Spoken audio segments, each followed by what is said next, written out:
बहुत छोटा सा डिस्क्लेमर है, वीडियो का एंड तक देखना अपना। Hi guys, last time we had talked about ill chordates and those with notochords, not the vertebrates. We had talked about some species which do have notochord, like we talked about protochordates, we talked about cephalochordates, urochordates, right, if you remember.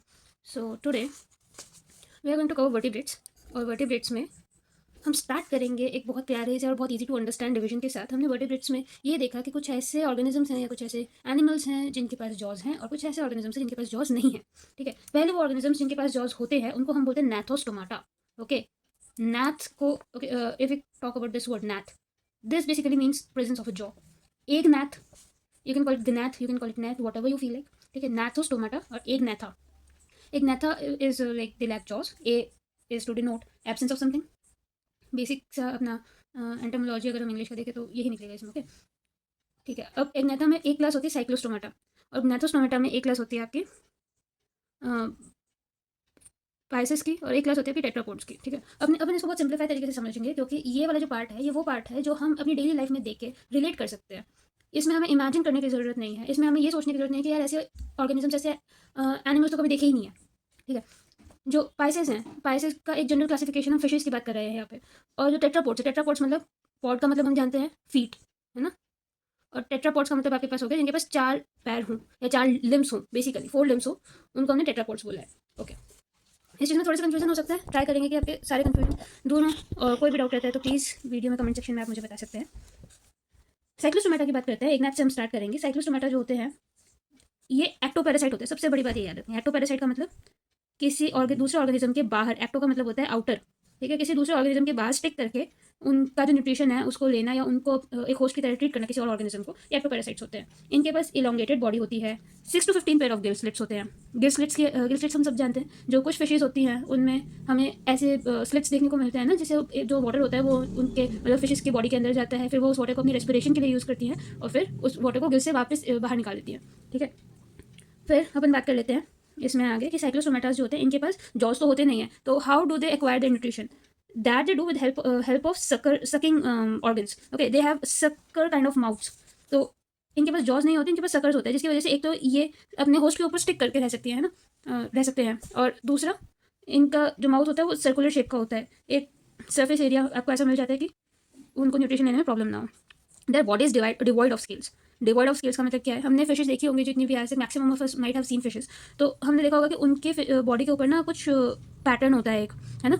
और जो हमारे non vegetarian friends हैं वो इस चीज़ को ज़्यादा अच्छे से रिलेट कर पाएंगे कि स्केल्स को हटाना पड़ता है फिश कुक करने से पहले। And paired fins. Okay, so these are like common fish like features कि उनके पास फिन्स पेयर्ड होते हैं। अच्छा, अब इस चीज़ की बात करते हैं, cranium. What does this word mean, cranium? Cranium is used to denote your skull और a cavity where brain is situated. हमने जब इनवर्टिब्रेट्स की बात की थी, हम जब इनवर्टिब्रेट्स को स्टडी कर रहे थे तो हमें कुछ नर्व लाइक ऑर्गन्स तो दिखे थे जिनको हम गैंगेलियन बोल सकते हैं, है ना। हमें नर्व लाइक स्ट्रक्चर्स दिखे थे, but we did not see anything that would resemble a brain. कोई ब्रेन का काम करने वाला या ब्रेन का स्ट्रक्चर हमें वहाँ पे नहीं दिखा, या ब्रेन कैविटी हमें वहाँ पे नहीं दिखी। जब जैसे जैसे हम कॉर्डेट्स की तरफ और इनफैक्ट वर्टिब्रेट्स की तरफ बढ़ते हैं तो जो सिंप्लिसिटी है बॉडी ऑर्गेनाइजेशन की वो कम होती जाती है, कॉम्प्लेक्सिटीज बढ़ती है। और जब कॉम्प्लेक्सिटीज बढ़ेंगी तो आपका ऑर्गन्स का स्ट्रक्चर जो होगा वो ज़्यादा डिफाइन होगा, है ना। क्रेनियल कैपेसिटी की अपन बात करेंगे, इवोल्यूशन जो पढ़ेंगे उस टाइम पे। ठीक है, तो साइक्लोस्टोम्स जो होते हैं इनके पास क्रेनियम और वर्टिब्रल कॉलम दोनों मिलते हैं। कार्टिलेजिनस इनके वर्टिब्रल कॉलम होते हैं, इनके वर्टिब्रल कॉलम जो होता है वो बोन से नहीं बना हुआ है, ये चीज़ ध्यान रखनी है। It is made up of cartilage. और सर्कुलेशन जो है क्लोज टाइप सर्कुलेशन। आप देख रहे हो यहाँ पे मतलब हम धीरे धीरे ऐसे एक ऑर्गेनाइज सिस्टम की तरफ बढ़ते जा रहे हैं। हमें ब्लड की कैविटीज खुली नहीं मिल रही है, हमें बॉडी कैविटी में कोई फ्लूइड नहीं मिल रहा है, हमें प्रॉपर वेसल्स देखने को मिल रही हैं, एक प्रॉपर सिस्टम मिल रहा है ना। साइक्लोस्टोम्स होते हैं वो मरीन होते हैं, पर ये इनका एक बहुत प्यारा फिनोमिना है। अगर हम गूगल करना चाहें या हम किसी और इंटरनेट के सोर्स से हम सर्च करना चाहें तो हमें बहुत आराम से ऐसे एनिमेशंस वगैरह मिल सकते हैं जो ये शो करते हैं कि साइक्लोस्टोम्स जो होते हैं, फॉर एग्जांपल लैम्प्रे हो गया, ऐसे फिशेज जो हो गए आपके हैग फिश वगैरह हो गए, ये क्या करते हैं, ये अपने स्पॉनिंग के लिए, एग्स ले करने के लिए, और उनको मतलब जब एग्स हैच करते हैं उस टाइम पे they go to fresh water from marine. और फिर वापस, और जो अडल्ट आपके फिश होती है, इसमें जो अडल्ट लैम्प्रे होती है, it dies over there and new जो प्रोजनी है that travels back to marine water. So something like this happens, and after spawning for few days, they die. So, right? This is how I mentioned it to you just now. Their larvae after metamorphosis return to ocean. Simple. Examples क्या याद रखेंगे? Lamprey के बारे में याद रखेंगे और hagfish के बारे में याद रखेंगे। अगर अपन एक नेथा को आराम से समझ लेते हैं, if we are able to catch what the fishes that lack jaws are trying to make us understand, and it would be really easy for us to move forward with complex organisms and understand what features they have, because हम उससे ज़्यादा relate कर पाएंगे, हम human body को उससे ज़्यादा relate कर पाएंगे, right? So moving on to contractiles now. कॉन्ट्रेक्टिस जो है, हम आ जाते हैं अब इसमें प्रॉपर फिशेस के पास जिनके पास जॉज होते हैं. हमने यहाँ पे देखा था लैम्प्रे जो है, ये फोटो दिखा रखा है, टेरोमाइजोन का दूसरा नाम लैम्प्रे होता है, कॉमन नेम, और इसके पास कोई जॉ नहीं है, एक सैक लाइक स्ट्रक्चर यहाँ पे इनके पास माउथ की जगह पे होता है. और जैसे जैसे हम कॉन्ट्रेक्टिस के पास जाते हैं हमें प्रॉपर जॉ देखने को मिलता है, an opening and closing jaw. They might have teeth like structures, right? They might have structures that would help with nutrition in a better way. So chondrichthyes again are marine animals and they have streamline bodies. Cartilaginous endoskeleton, ये चीज़ याद रखनी है. यहाँ पे इनका endoskeleton जो है वो भी कार्टिलेज का बना होता है. Endoskeleton is something that is inside body. Exoskeleton हमने कहाँ पे पढ़ा था? आर्थ्रोपोड्स के केस में हमने एक्सोस्केलेटन पढ़ा था कि उनका जो प्रोटेक्टिंग स्ट्रक्चर होता है that is outside their body. Okay, और आर्थ्रोपोड्स का जो एक्सोस्केलेटन है वो किस मटेरियल का बनता है, ये कमेंट सेक्शन में मेरे को बताना. This is your homework. Fine. Mouth is located ventrally. अब वेंट्रल और डोर्सल की हम बात कर चुके हैं already. Ventral is front, your front, but fish के लिए वो क्या होएगा? दैट वुड बी लाइक नीचे वाला पार्ट. ये भी अगर हम इसको थोड़ा सा सिंपल अपने देसी लैंग्वेज में समझने की कोशिश करें तो जो आपको वेंट्रल माउथ यहाँ पे देखने को मिलता है ना, I hope you are able to understand this. This is the ventral side, this is the dorsal side, right? और वेंट्रल माउथ के साथ यहाँ पे नोटोकॉर्ड है obviously, and it is a persistent notochord. It is present there throughout their life. ये बाद में disappear नहीं होती है. गिल स्लिट्स जो होते हैं वो ऑपरक्यूलम से कवर्ड होते हैं.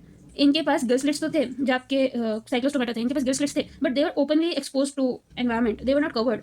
Now this fishes, this chondrichthyes, they have their gill slits covered with an covering that is called operculum. इनके पास एक कवर है अलग से, और ये कवर जो होता है ये थोड़ा सा फिल्टर आउट करने का काम कर देता है ना, ताकि एक अलग से इनके पास एक फिल्ट्रेशन सिस्टम हो गया, इनके पास एक और कॉम्प्लेक्स मैकेनिज्म हो गया अपनी लाइफ को थोड़ा सा ईजी बनाने के लिए, है ना. The skin is tough. Okay, they are protected with a skin that is having multiple layers, containing minute placoid scales. अब इनके पास क्या होता है? placoid scales होते हैं, है ना. मॉडिफाइड स्ट्रक्चर्स होते हैं जो कि placoid scale के जो मॉडिफिकेशंस होते हैं वो इनके टीथ बनाने का काम करते हैं. एक तो क्या होता है ना कि कॉन्ट्रेक्टिस के पास एक तो स्केल्स अपने को देखने को मिलते हैं, है ना. कुछ फिशेज होती हैं जिनमें हमें इस टाइप के इनके स्केल का स्ट्रक्चर बेसिकली अलग होता है. सो जो यूजुअली फूड में यूज होने वाली फिशेज होती है जैसे रोहू हो गई या आपकी ये वाली फिशेज हो गई, कार्प हो गई, तो they don't have placoid kind of scales. अब ये वाली फिशेज की बात कर रहे हैं ना, इनके बहुत कॉमन एग्जांपल है आपके डॉग शार्क. इनके बहुत कॉमन एग्जांपल आपके डॉग फिश है, और मतलब शार्क की फैमिली के जितने फिशेज होते हैं ना, they are the common example. So you know they have this kind of teeth like structure जो कि बहुत शार्प है, जो कि काफी स्ट्रॉन्ग है. So they can prey. These are basically fishes that prey. They feed on other small fishes, they feed on other animals around them. They can feed on, they can predate basically. ये predators होते हैं, है ना. And okay, scales are backwardly directed. पीछे की तरफ इनके scales direct हो रखे होते हैं. Their jaws are very powerful. Again, I told you, right? These are predators, and animals are predaceous, predators, preying fishes, or maybe you can say कि ये आपके मार के खाने वाली, हंट करने वाली फिशेज होती हैं, तो you won't be wrong. Okay, काफ़ी पावरफुल होती हैं. These animals are predaceous, and absence of air bladder. अब एयर ब्लैडर इज समथिंग जो इनको फ्लोटिंग, मतलब गोल्ड फिश जो होती है ना, यू माइट हैव नोटिस कि उनके हेड के ऊपर एक बबल लाइक स्ट्रक्चर होता है which keeps them floating. That is called air bladder. Okay, these fishes do not need that air bladder. Have you ever heard कि जो शार्क्स होते हैं उनको कॉन्स्टेंटली स्विम करते रहना पड़ता है. If at any point of their life they stop swimming, they would sink down on the bottom of the sea. मतलब अगर ये फिशेज जो है आपकी स्कोलोडॉन यानी कि डॉग फिश हो गई, या आपकी स्टिंगरे हो गई, या आपकी ग्रेट वाइट शार्क हो गई, सॉ फिश हो गई, अगर ये किसी भी पॉइंट ऑफ टाइम पे स्विम करना बंद कर देंगी, तैरना बंद कर देंगी, अपने फिन्स को यूज करना बंद कर देंगी, ये डूब जाएंगी पानी में. So yes, there are fishes जो पानी में डूब जाती हैं. Interesting it is, isn't it? Okay, तो हमें यहाँ पे फिशेज में अब देखने को मिलता है पाइसेस की. जब अपन बात करते हैं तो हमें टू चैम्बर्ड हर्ट देखने को मिलता है. ये सारे पाइसेस के लिए हमें याद रखना है कि यहाँ पे एक टू चैम्बर्ड हर्ट है जिसको हम वीनस हर्ट भी कहते हैं. इट इज़ लाइक कि जो वेन्स हैं और जो आपके आर्टरीज हैं उन्होंने एक मॉडिफाइड स्ट्रक्चर बना लिया कुछ इस टाइप का कि एक तरफ आपका मतलब आर्टरीज आके मिलती हैं, एक तरफ की वेन आके मिलती है. तो it is just two chambered heart with one auricle and with one ventricle. आप इसको एट्रियम कह लो, आप इसको ऑरिकल कह लो, one and the same thing. Okay, some of them have electrical organs. जैसे टॉर्पीडो होती है. टॉर्पीडो एक ऐसी फिश है जिसके पास इलेक्ट्रिकल स्टिंग होती है जो कि आपको इलेक्ट्रोक्यूट कर सकती है. And some possess poison stings.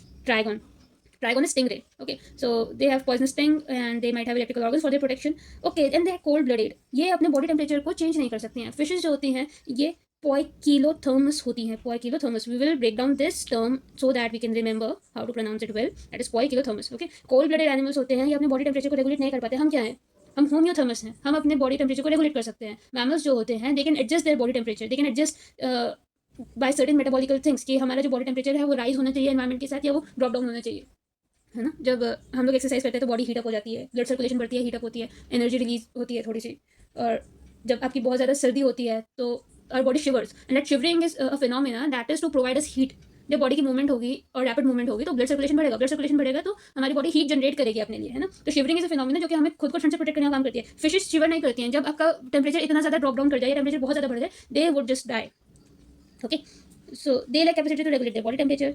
They are dioecious and males have pelvic fins जिसमें क्लेस्पर्स होते हैं। मतलब अगर आपने कभी नोटिस किया हो तो जो आपकी मेल फिशेज होती हैं उनके फिन्स बहुत ब्यूटीफुल होते हैं, बहुत ज़्यादा ब्यूटीफुल होते हैं, है ना। और जो आपकी फीमेल फिशेज होती है वो इतनी अट्रैक्टिव नहीं लगती। Okay, so claspers are basically copulatory organs and they have internal fertilization. जो फिशेज होती हैं उनमें फर्टिलाइजेशन इंटरनल होता है। एंड देयर वीवी पैरस, जो आपके कॉन्ट्रैक्टिस होता है ये वीवी पैरस होते हैं। Okay, they do not lay eggs, they give birth to their child. Shark जो होती है वो अंडे नहीं देती है ना। स्कॉलियोडोन हो गया डॉगफिश, प्रिस्टिस हो गया आपकी सॉफिश हो गई, और कार्कोडॉन होती है आपकी ग्रेट वाइट शार्क, ट्राइगोन होती है आपकी स्टिंगरे। ठीक है, अपन ने फिशेस के बारे में काफ़ी इंटरेस्टिंग फैक्ट्स पढ़े अभी, और ये ऐसे फिशेस थे जिनके पास कार्टिलेज होता है, बोन्स नहीं होती। अब अपन बात करेंगे बोनी फिशेस की। ठीक है, बोनी फिशेस जो होती हैं ये मरीन भी होती है और फ्रेश वाटर फिशेस भी होती है ना। इनके पास बोनी एंडोस्केलेटन होता है। एंडोस्केलेटन का मतलब मैं एक्सप्लेन कर चुकी हूँ ऑलरेडी। बॉडी स्ट्रीमलाइन होती है। Mouth is mostly terminal mouth is like आपका, जैसे ये वाली जो अपन फिश बनाते हैं ना बच्चों वाली ड्राइंग में, बच्चे जब हम लोग बचपन में ड्राइंग करते थे ऐसे फिश बनाते थे। तो this is a bony fish we always made. It has a terminal mouth. Okay, it does not have a ventral mouth. Sharks के केस में अपन ने क्या देखा है कि माउथ जो होता है वेंट्रल होता है ना। और यहाँ पे अपन क्या देख रहे हैं कि टर्मिनल माउथ है। Fine, talking next about it, operculum से इनके जो गिल्स होता है वो कवर्ड होता है। 4 पेयर ऑफ गिल्स आते हैं। अपन ने साइक्लोस्टोमाटा में कितने पेयर ऑफ गिल्स देखे थे? 6 to 15 पेयर्स, वैरी करता है। ओके, और यहाँ पे अपन कितना देख रहे हैं कि सिर्फ 4 पेयर ऑफ गिल्स है ना।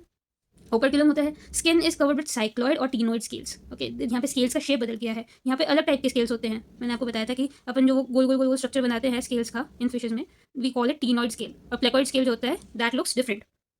ओके, और इन फिशेस के पास ना आपके पास एयर ब्लैडर प्रेजेंट होता है जो कि बायंसी को रेगुलेट करता है। बायंसी एक फिजिक्स का फिनोमिना है जो आई होप हम सब जानते होंगे। क्लास 9-10 में भी हम ये चीज़ पढ़ते हैं कि जो एयर ब्लैडर होता है इसमें आपका प्रेशर डिफरेंस होने के कारण जो आपका फ्लूइड प्रेशर है वो इसको ऊपर की तरफ पुश करता है। Right, so this fishes will not sink. ये वाले फिशेस डूबेंगी नहीं। जैसे अपन ने बात की थी ना कि कॉन्ट्रैक्टिस जो होती है वो डूब जाती है एक टाइम के बाद, क्योंकि उनके पास जो ब्लैडर है या एयर ब्लैडर है वो नहीं होता है। तो अगर वो तैरना बंद कर देंगे तो they will sink down in water. लेकिन जब अपन बात करते हैं इनकी ऑस्टेक्टिस की, तो इनके पास एक एयर ब्लैडर प्रेजेंट होता है और ये पानी में डूबती नहीं है। ठीक है, heart is two chambered again, one auricle, one ventricle. They are cold-blooded animals, and fertilization is usually external, and they lay eggs. Development is direct. Okay, so ये eggs lay करते हैं। मरीन के एग्जांपल्स अपन देख लेंगे। Flying fish होती है वो एक मरीन आपकी ऑस्ट्रिक्टीज होती है। फिर हिपोकैम्पस यानी कि sea horse. Okay, sea horse के यहाँ पे फोटो भी दे रखी है हमें, है ना। एक प्यारा सा डायग्राम दे रखा है सी हॉर्स का। और फ्रेश वाटर में हम रोहू की बात करते हैं। It is use commercially. Catla या कटला फिश जो होती है ये भी कमर्शियली यूज फिश होती है। मगूर फिश होती है एक अपनी, बेटा होती है फ्लाइंग फिश, ये बहुत सुंदर दिखती है। Just look at it pictures no, looks really beautiful. और एक एंजल फिश होती है, ये भी बहुत प्यारी फिश होती है। So all this beautiful fishes with various colours, we find them in osteichthyes, we find them in this class कि इसमें आपको इनका जो स्ट्रक्चर है वो बोन से बना हुआ है ना। They have really beautiful fins, they have air bladders. हमें ये सारी चीज़ें इनके लिए याद रखनी है। साइक्लॉइड स्केल्स होते हैं जो नीट के लिए या क्लास 11th के लिए प्रिपेयरिंग स्टूडेंट्स हैं, they must remember it. Otherwise I have not yet seen any PYQ जो कि ये पूछता हो कि आपकी जो फिशेज हैं इनके स्केल्स कौन से हैं फॉर ऑल दिस एग्जामिनेशन। हाँ, you can not talk about कि भाई UPSC है CSE वाले पूछेंगे या नहीं। सिविल सर्विसेज में आपका जो सेक्शन है उसके लिए थोड़ा सा डीप डाउन स्टडी चाहिए होती है तो वो चला जाता है कई बार। बट थिंकिंग अबाउट कि क्या CDS NDA FCAT वगैरह एग्जाम्स में इसकी बात हो सकती है नहीं हो सकती, तो chances are low. Okay, video को लाइक करना और चैनल को सब्सक्राइब करना। और ये बहुत प्यारी प्यारी सी फिशेस की और शार्क की फ़ोटो है और स्केल्स की फ़ोटो भी है। तो see you in the next video guys.